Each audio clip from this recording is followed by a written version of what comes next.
দুনিয়ার আগুন আমি সহ্য করতে পারি না, ও আল্লাহ জাহান্নামের আগুন সহ্য করার মতো ক্ষমতা নাই। কারণ জাহান্নামের আগুনের ব্যাপারে বয়ান মদিনাওয়ালা নবী হাদিসের মধ্যে জানায়া দেয়, ওই জাহান্নামের আগুন তো দুনিয়ার কোনো সাধারণ আগুনের নাম নয়। নবী বলেন, ও কিদা আলান্নার আলফাসানাতিন হাত্তা ইবিয়াদ্দত সুম্মা উকিদা আলাইহা আলফাসানাতিন হাত্তা ইহমাররাত সুম্মা উকিদা আলাইহা আলফাসানাতিন হাত্তা ইসওয়াদ্দাত ফাহিয়া সাউদাউ মুসলিমা। মদিনাওয়ালা নবী বলেন, জাহান্নামের আগুন এত ভয়ঙ্কর,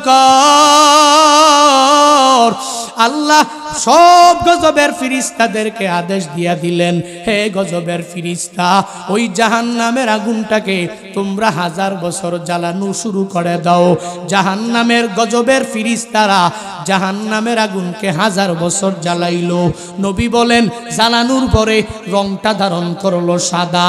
এরপরে গজবের ফিরিস্তারা ওই রবের দরবারে আসিয়া বলে, মালিক, আপনার আদেশ অনুযায়ী জাহান্নামের আগুন 1000 বছর আমি জ্বালাইলাম, ও আল্লাহ এখন কি আর জ্বালানো লাগবে কিনা জানাইয়া দেন।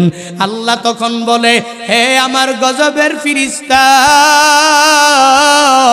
ওই জাহান্নামের আগুন কি 1000 বছর জ্বালাইয়াই পরিসমাপ্তি ঘটাইও না, ওই আগুন কি তুমি আবারও 1000 বছর জ্বালাও।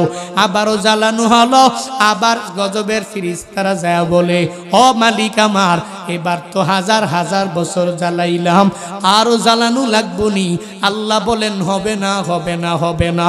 হে গজবের ফিরিস্তারা, যাও যাও, এই জাহান্নামের আগুন কি আরো 1000 বছর প্রজ্বলিত করে দাও। জাহান্নামের আগুনেরা আবার রবের আদেশ শুনিয়া 1000 বছর